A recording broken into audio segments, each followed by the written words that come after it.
भगवान राम के पूर्वज का नाम था खटवांग, राजा खटवांग। उनके मृत्यु के सिर्फ 48 मिनट बचे थे, 48 मिनट्स, 2 घड़ी।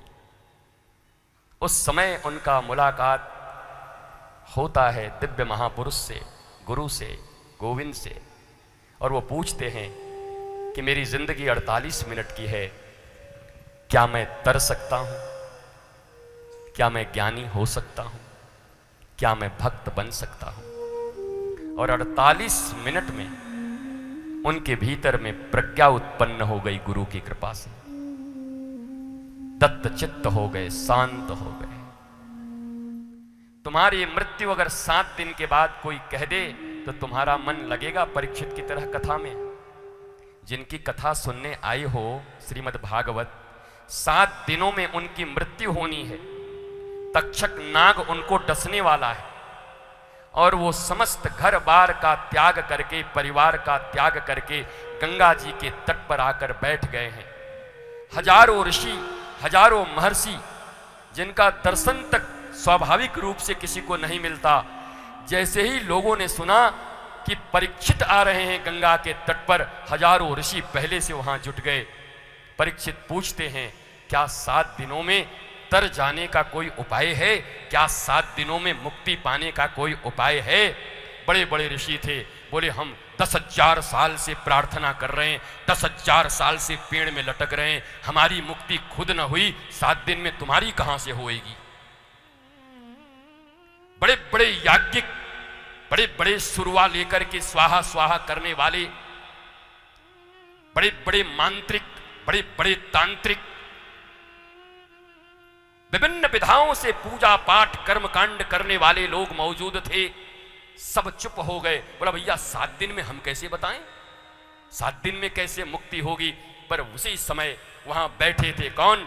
पराशर बैठे थे, व्यास बैठे थे। उसी समय पराशर के पोते और व्यास के पुत्र महाराज घुटनों से भी लंबे जिनके हाथ हैं, 16 साल के सुखदेव गुरुदेव, जो भगवान श्री राधा कृष्ण की प्रिया राधा रानी के हाथों से डालिम अनार खा करके आए हैं, साक्षात किशोरी जी के रूप में ही हैं। और वो टहलते हुए आते हैं। जैसे ही वो हजारों साल के ऋषि उन 16 साल के सुखदेव को देखते हैं, सब दंडवत होकर गिरते हैं।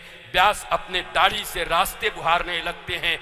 पराशर अपने कपड़े को उतार करके बिछा देते हैं। अरे गुरुदेव, सुखदेव आ गए, सुखदेव आ गए, कहीं इनके पांव में कांटा न गड़ जाए। उनके अद्भुत स्वरूप को देख करके परीक्षित के मन में विश्वास हो गया, ओहो, ये हजारों वर्ष से तपस्या करने वाले लोग 16 साल के इस दिव्य महात्मा को प्रणाम कर रहे हैं। ये महात्मा ही नहीं, लगता साक्षात परमात्मा ही चले आ रहे हैं। ये कोई व्यास नंदन नहीं, ऐसा लगता नंद नंदन ही रूप बदल के चले आ रहे हैं। चरणों में गिर करके पूछते हैं, हे गुरुदेव, क्या आप मुझे 7 दिनों में मुक्ति दे सकते हैं? गुरुदेव सुखदेव कहते हैं, सुन, तक्षक ने तुझे काट लिया होता, तेरे मुख से जहर निकल रहा होता, तेरी अंतिम श्वासें चल रही होती, तेरे जिह्वा बंद हो गए होते, कब पपित्त वायु विचूर्णित होकर के तुम्हारी श्वासें अटक रही होती, अगर उस समय में भी आ जाता तो एक क्षण में तुझे मुक्ति दे देता। अरे 7 दिनों में मुक्ति नहीं, मैं तुझे राधा कृष्ण की भक्ति दे दूंगा, आ बैठ मेरे साथ, मैं तुझे कथा सुनाता।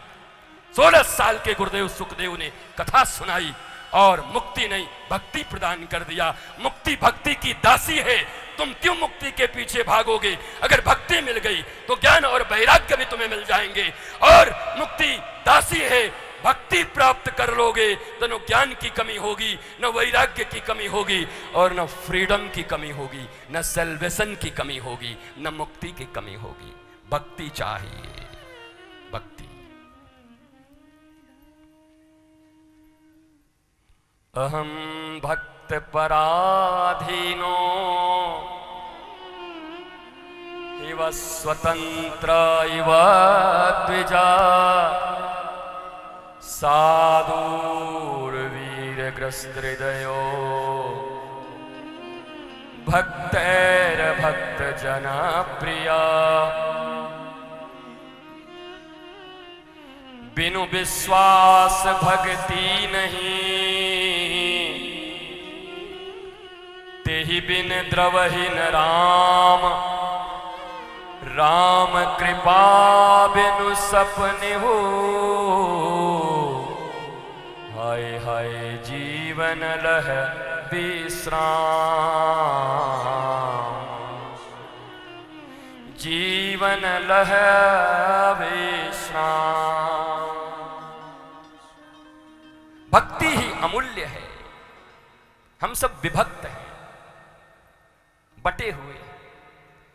एक दिल के टुकड़े हजार हुए, कुछ घर में गिरा कुछ ससुराल मिले।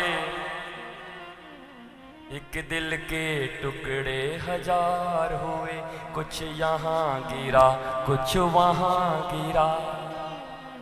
जीवन में बस पीरा ही पीरा। भक्त बनो, विभक्त तो तुम हो, बटे हुए हो, अलग अलग हो, टुकड़े टुकड़े हो गए हैं।